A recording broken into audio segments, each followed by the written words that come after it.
दोस्तों कहते हैं सऊदी अरब कमाना आसान है, लेकिन सऊदी अरब में गलती करना दुनिया का सबसे बड़ा मुश्किल काम होता है। और गलती भी अगर महिलाओं से जुड़ी हो या फिर किसी का खून बहा देने वाली हो, तो भाई समझ लो आपको कोई बचाने वाला नहीं है। वहाँ का कानून इतना कड़ा है कि जहाँ खड़े हो जाएं, वहीं आपकी किस्मत का फैसला हो जाता है।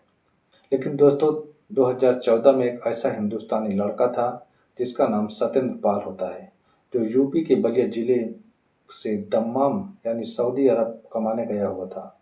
और वहां जाकर उसने ऐसे दो काम कर डाले जिन्हें करने के बाद तो आम आदमी अपनी जिंदगी की आखिरी दुआ पढ़ लेता है। एक अमीर अरब फैमिली की महिला के साथ गलत रिश्ता बनाना और दूसरा एक शख्स की मौत का प्लान बनाना। जी हाँ दोस्तों, वही दो काम जो अरब में अगर पकड़े गए तो आपकी कहानी बिल्कुल खत्म। पर दोस्तों, कमाल की बात सुनिए, ये लड़का न केवल पकड़ा नहीं गया, बल्कि आराम से हिंदुस्तान लौटकर आज अपने गांव में चाय पीता बैठा है। तो दोस्तों, वो कौन था, क्या हुआ था और क्या हुआ था, कौन मरा था, कौन बचा था, किसने किससे क्या छिपाया, बस सब कुछ जानेंगे इस वीडियो के माध्यम से। लेकिन दोस्तों, सर आपसे एक छोटी सी रिक्वेस्ट है कि वीडियो को लाइक कर दीजिए और चैनल पर पहली बार आए हैं तो चैनल को सब्सक्राइब जरूर कर लीजिए। तो दोस्तों चलिए शुरू करते हैं। दोस्तों, सत्येंद्र पाल दम्माम में एक सुपरवाइजर ड्राइवर के रूप में काम किया करता था, जिसके मालिक थे शेख अब्दुल्ला अल महरी। एक बड़ा नाम, करोड़ों की दौलत और चार बीवियां थी उसके पास। चारों बीवियां अलग अलग फ्लैट में रहा करती थी और उन सब का केयर टेकिंग, चाबी खोलना, सामान लाना, गाड़ी चलाना, ये सब सत्येंद्र किया करता था। शेख के यहाँ एक नियम था कि सबसे सबके लिए बराबरी, लेकिन दिल सिर्फ तीसरी बीवी के लिए था। बाकी तीन बीवियां जैसे जैसे शादी पुरानी होती गई, वैसे वैसे शेख उन्हें भुलाता भी गया। लेकिन दोस्तों, उन्हीं तीन बीवियों में से एक थी नवल। उम्र लगभग 34 से 35 साल की रही होगी। बहुत ही खूबसूरत, लेकिन अंदर से टूट चुकी थी। उसका पति यानी शेख पिछले 4-5 साल से उसके पास आया ही नहीं था। एक बेटा भी था उसके, जो कि 9 साल का था, पर वो भी अपने बाप से दूर ही रहा करता था। सत्येंद्र रोज उसके घर जाता था, सामान देता था, ज्यादा बात भी नहीं किया करता था। लेकिन दोस्तों, समस्या का बीज वही बोया जा चुका था। दोस्तों, एक दिन की बात है, दोपहर को सत्येंद्र नवल के फ्लैट गया हुआ था। फ्लैट का दरवाजा पूरी तरह से अंदर से बंद था। तभी डोरबेल बजाई जाती है और तभी दरवाजा भी खुल जाता है। नवल बिना नकाब के खड़ी थी। एक सऊदी महिला बिना नकाब की, वो भी एक भारतीय लड़के के सामने। यह कोई साधारण बात नहीं थी दोस्तों। वो कहती है कि अंदर आओ सत्येंद्र, बाहर बहुत गर्मी है। दोस्तों, ये बात सुनते ही सत्येंद्र घबरा जाता है और कहता है कि बीवी जी, शेख साहब ने बोला है कि अंदर मत जाना। तो नवल मुस्कुरा देती है। वो मुस्कुराहट जैसे किसी टूटी आत्मा ने सालों बाद सांस ली हो, और कहती है कि वो देख नहीं रहे हैं अंदर, अंदर चले आओ। दोस्तों, उस एक पल में ही सब कुछ बदल कर रख दिया। अंदर जाकर सत्येंद्र बैठ जाता है।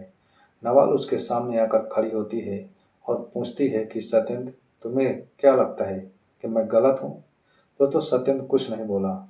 तभी वो फूट फूट कर रोने लगती है और कहती है कि मुझे पिछले 4 सालों से मुझे पता ही नहीं कि मेरा पति कैसा दिखता है।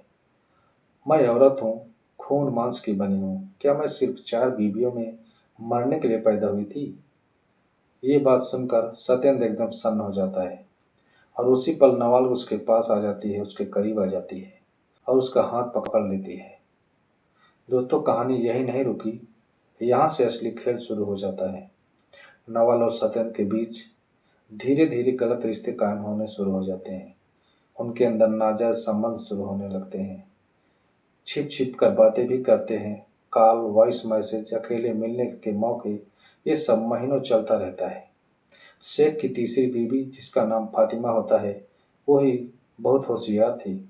उसे कुछ दिनों में से इन दोनों के बारे में शक होने लगता है। एक दिन उसने नवल के फोन में मैसेज देख लिए कि सत्येंद्र के साथ चैट कर रही है और उसके साथ में फोटो भी है। फोटो, सबूत और सबूत।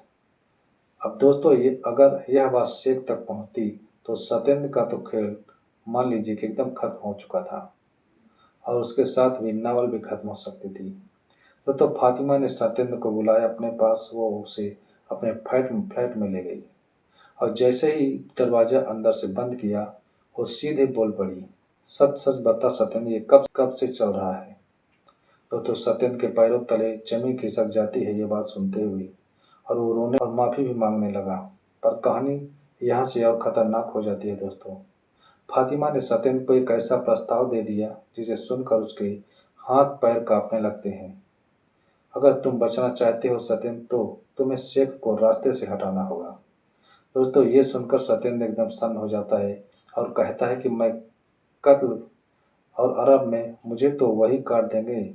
लेकिन दोस्तों फातिमा बोलती है कि हम चारों आप तुम्हें माफ़ कर देंगे, हम चारों तुम्हें माफ़ कर देंगे तो कानून भी तुम्हें नहीं छुएगा। वो मरना चाहिए बस, उसने हमारी ज़िंदगी बर्बाद कर दी है। दोस्तों धीरे धीरे ये बात बाकी सभी बीवियों को भी पता चल जाती है और तीनों दुखी थी। तीनों चाहती थी कि शेख खत्म हो जाए। तो अब पूरा प्लान बन चुका था। शेख इंडिया जा रहा था, वापसी में उसे सीढ़ियों से गिरा देंगे, ऐसा प्लान बनाते हैं और ये प्लान दुर्घटना में बदल जाएगी और किसी को कोई भी शक भी नहीं होगा। सब तैयार था। लेकिन दोस्तों जिस रात प्लान पूरा होने वाला था उसके एक दिन पहले फ़ोन आता है कि शेख की मौत मलेशिया में हो गई है। होटल में दो लड़कियों के साथ मस्ती कर रहा था। शक्ति बढ़ाने वाली गोलियों का ओवरडोज ले रखी थी। उसी रात कमरे में अकेला बैठा हुआ था। दिल में डर, दिमाग में फातिमा की मुस्कान और बाहर रेत के तूफान की गड़गड़ाहट। अचानक उसने देखा कि विंडो के पीछे कोई खड़ा हुआ था। परछाई दिखाई दे रही थी। तभी गहरी सांस लेता है जैसे किसी की नज़र उसी पर हो। सत्येंद्र डर कर उठा। कौन है? परछाया ये सुनते ही गायब हो जाता है। उसी पल उसका मोबाइल बज उठता है और देखता है तो नवल का मैसेज था। मुझे तुमसे ज़रूर बात करनी है, फातिमा को मत बताना प्लीज़। तो सत्येंद्र का दिमाग घूम जाता है कि नवल अचानक इतना डर क्यों रही है। तो नवल सत्येंद्र से बाहर एक पुरानी गाड़ी के पास मिलता है। चेहरे पर डर, आंखों में नींद नहीं थी, शरीर उसका कांप रहा था। तभी सत्येंद्र बोलता है कि क्या हुआ भाई, तुम ऐसे डर क्यों रही हो? दोस्तों नवल ने चारों तरफ इधर उधर देखा, फिर धीमी आवाज़ में बोलती है कि फातिमा के शौहर और मेरे शौहर कल रात आ गए हैं। सत्येंद्र को लगा कि दिल रुक गया। क्या? लेकिन वो तो कहा था कि विदेश में है। नवल बोली कि हाँ, लेकिन असली झटका ये है कि उन्हें कुछ हुआ ही नहीं। उन्हें कुछ शक हो गया है हमारे बारे में। उन्होंने फातिमा का फ़ोन चेक किया है और नवल की आवाज़ वहीं पर रुक जाती है। सत्येंद्र ने पकड़ कर पूछा, और क्या बोल रहा था? उन्होंने तेरी फोटो भी मिली है। सत्येंद्र के पैरों तले जमीन खिसक जाती है। फातिमा की खामोश आंखें एक तूफान छुपा रही थी। शाम को फातिमा ने सत्येंद्र को रसोई में अकेले बुलाया। चेहरे पर वो पहले जैसी मासूमियत नहीं थी। दोस्तों उसकी आंखों में इस बार डर था, वो भी गहरा डर। तभी फातिमा ने कहा कि सत्येंद्र तुम यहाँ कुछ दिन मत आना, बस काम करो और घर चले जाओ। तो सत्येंद्र ये पूछता है कि लेकिन क्यों, क्या हुआ, किसी ने कुछ कहा है क्या? फातिमा ने बस एक लाइन कही, अगर तुम्हें बचना है तो मुझसे दूर रहना होगा, और वह मुड़कर चली जाती है।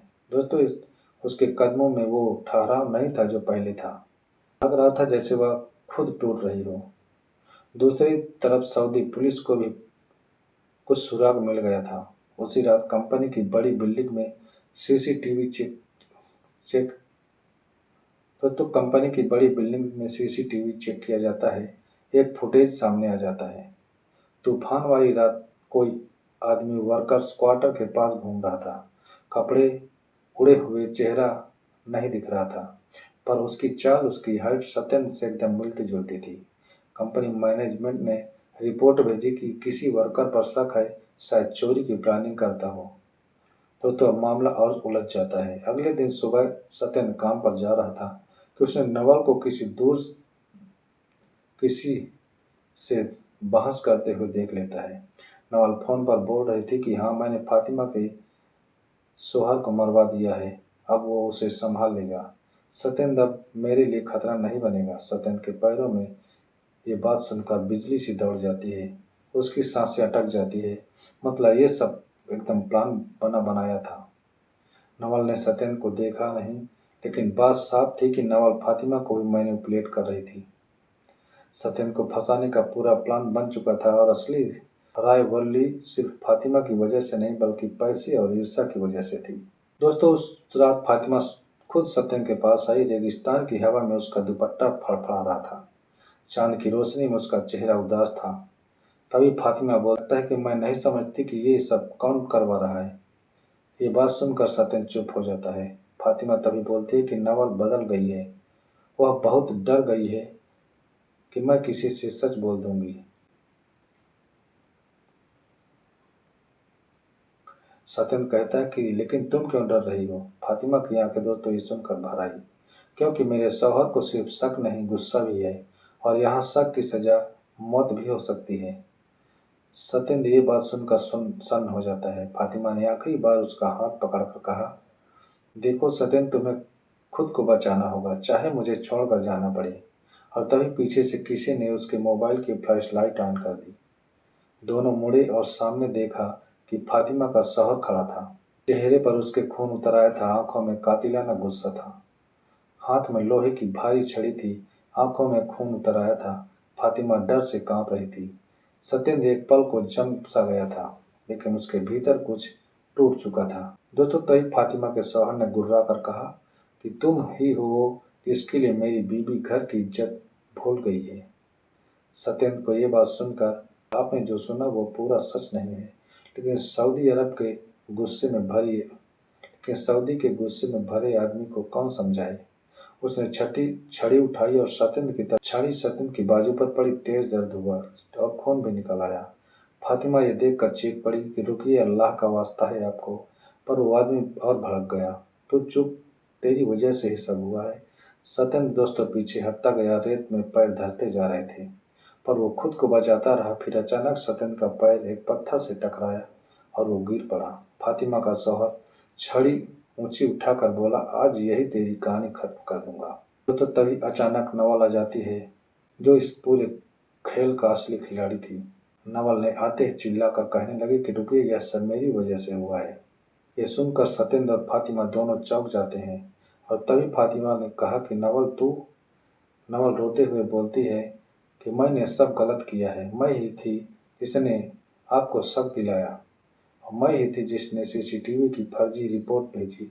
बस सत्येंद्र को हटाना चाहती थी। तो फातिमा के शौहर का गुस्सा और भड़क जाता है। तभी दोस्तों फातिमा का शौहर नवल पर टूट पड़ता है। नवल जमीन पर गिर जाती है। सत्येंद्र का दिल ये देख कर कांप उठता है, पर उसने दिमाग चलाया, अगर अब कुछ नहीं किया तो तीनों मारे जाएंगे या जेल में सड़ेंगे।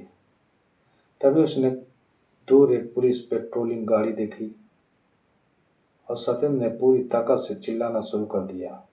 दोस्तों, पुलिस की गाड़ी को देखते ही फातिमा का शौहर रुक जाता है। पुलिस की गाड़ी रुकते ही दो अफसर दौड़ते हुए आए और तीनों को अलग अलग ले जाकर पूछताछ शुरू कर दी। तो नवल ने पूरी गलती मान ली अपनी। सत्येंद्र ने सच बताया। फातिमा ने साफ बोला कि मेरी कोई गलत नीयत नहीं थी, आरोप झूठे हैं।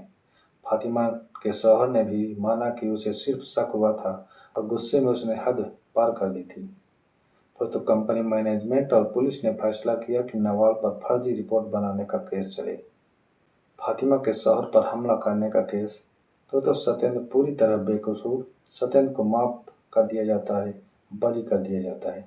सभी को पुलिस स्टेशन से निकाला जा रहा था। फातिमा धीरे से सत्येंद्र के पास जाती है, चेहरा ढका हुआ, आंखें एकदम लाल थी। उसने कहा, सत्येंद्र, अल्लाह का शुक्र है तुम बच गए। दोस्तों, ये थी आज की कहानी।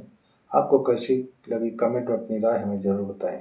दोस्तों, मिलते हैं अगली नई कहानी के साथ। तब तक अपना और अपनों का ख्याल रखें। वीडियो देखने के लिए आपको बहुत बहुत धन्यवाद।